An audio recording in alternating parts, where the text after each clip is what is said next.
Hello my dear health lovers. ప్రకృతి మన సమస్యలన్నిటికీ అడ్వాన్స్డ్ గా ఎప్పుడో పరిష్కారాలను తయారు చేసి పెట్టింది. ఈ నేచర్లో మనకు దొరకని క్యూర్ అంటూ లేదు. మనం ప్రపంచంలోనే ముఖ్యమైన శ్రేష్టమైన ఔషధ మూలికల గురించి మీ అందరికీ తెలియజేయడానికి ఇది మా చిన్ని ప్రయత్నం. చాలా మూలికలు ఉన్నాయి కాబట్టి ఒకే వీడియోలో అన్నీ చెప్పలేము. అందుకే ఇలా పార్ట్స్ గా మీ ముందుకు తీసుకొస్తున్నాం. ఇది మన ఎపిసోడ్ నంబర్ 4. ఆలస్యం చేయకుండా మొదలు పెట్టేద్దాం. Dong Kwai. చదవడానికి వినడానికి పేరు కొంచెం క్లిష్టంగా కష్టంగా ఉండే డాంగ్ క్వాయ్ చైనాకు చెందిన ఒక ఔషధ మూలిక.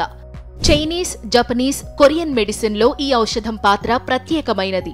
ఈ మూలిక శరీరంలోని అన్ని అవయవాలను సవ్యంగా పనిచేసేలా రీస్టోర్ చేయగలదట. దీనిని ఎక్కువగా మహిళలకు సంబంధించిన ఆరోగ్య సమస్యలకు ఉపయోగిస్తారు. అందుకనే దీనిని ఫీమేల్ జిన్సింగ్ అని కూడా అంటారు.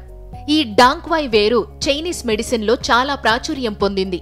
కొన్ని స్టడీస్ ప్రకారం డాంగ్ క్వాయ్ కి ఉన్న బలహీన ఈస్ట్రోజెనిక్ యాక్టివిటీ వల్ల మహిళల్లో మోనోపాజ్ లక్షణాల నుండి ఉపశమనం కలిగిస్తుందట. ఇంకా ఈ డాంగ్ క్వాయ్ కిడ్నీలు సరిగ్గా పనిచేయడానికి, ఆరోగ్యంగా ఉండడానికి కూడా సహాయపడుతుంది. సోరియాసిస్ సమస్య చికిత్సలో కూడా దీని ఉపయోగం ఉంటుందట. సాధారణంగా దీనిని విమెన్స్ టానిక్, కిడ్నీ టానిక్ గా ఆరోగ్యం కోసం ఉపయోగిస్తారు. ఇక దుష్ప్రభావాలు మరియు జాగ్రత్తల విషయానికి వస్తే, రక్తం గడ్డకట్టడంలో సమస్యలు ఉన్నవారు ఈ డాంగ్ క్వాయ్ ని ఉపయోగించడం మంచిది కాదు. కొన్నిసార్లు బ్లీడింగ్ ఎక్కువయ్యే సమస్య ఉంది. అలాగే గర్భిణీ స్త్రీలు కూడా దీనిని ఉపయోగించకూడదు. వెల్లుల్లి. వెల్లుల్లి గురించి కొత్తగా చెప్పాలా? మన దేశంలో ఎన్నో వందల ఏళ్ల నుండి ఉపయోగిస్తున్న ఒక ఔషధ గుణాలున్న ఆహార పదార్థం ఇది. దాదాపు 7000 సంవత్సరాల క్రితం నుండే ఈ వెల్లుల్లిని మనుషులు పండించారట. ఒకప్పుడు గ్రీస్లో ఒలింపిక్ అథ్లెట్లు కూడా వాళ్ల ప్రదర్శనకు ముందు పర్ఫార్మెన్స్ పెరగడానికి ఈ వెల్లుల్లిని తినేవారట. మన దేశంలో ప్రాచుర్యంలో ఉన్న ఒక కథ ప్రకారం వెల్లుల్లి అమృతం నుండి పుట్టిందని కూడా చెబుతారు. అంతటి గొప్ప విలువ మన దేశంలో వెల్లుల్లికి ఉంది. దీనిని డయేరియా, జలుబు మరియు దగ్గు, గుండె ఆరోగ్యానికి ఉపయోగిస్తారు. ఇక ఈ వెల్లుల్లిని ఔషధం అనడానికి కారణం ఇందులో ఉండే అల్లిసిన్ అనే సమ్మేళనం మరియు సల్ఫైడ్స్. ఇక మోడ్రన్ రీసెర్చ్ ఈ వెల్లుల్లి ఎన్నో రకాల డయేరియాకు కారణమయ్యే సాల్మొనెల్లా, ఈకోలి వంటి మైక్రోబ్స్ ని చంపగలదని తేల్చింది.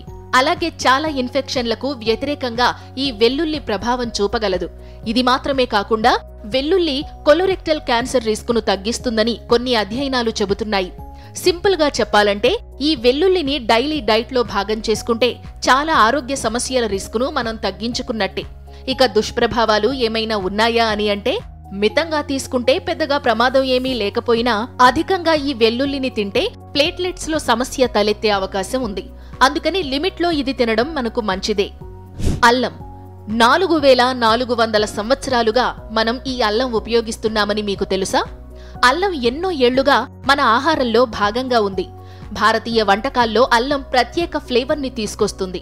ఇక మన ఇళ్లల్లో కూడా చిన్న చిన్న ఆరోగ్య సమస్యలకు అల్లాన్ని రెమెడీగా ఉపయోగించడం అందరికీ తెలిసే ఉంటుంది. జీర్ణ సమస్యల నుండి జలుబు, దగ్గు వరకు చాలా సమస్యలకు ఈ అల్లం ఒక సింపుల్ సొల్యూషన్ గా పనిచేస్తుంది.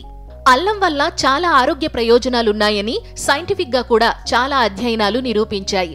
ఇందులో యాంటీ ఇన్ఫ్లమేటరీ మరియు యాంటీ ఆక్సిడెంట్ లక్షణాలు ఉన్నాయి.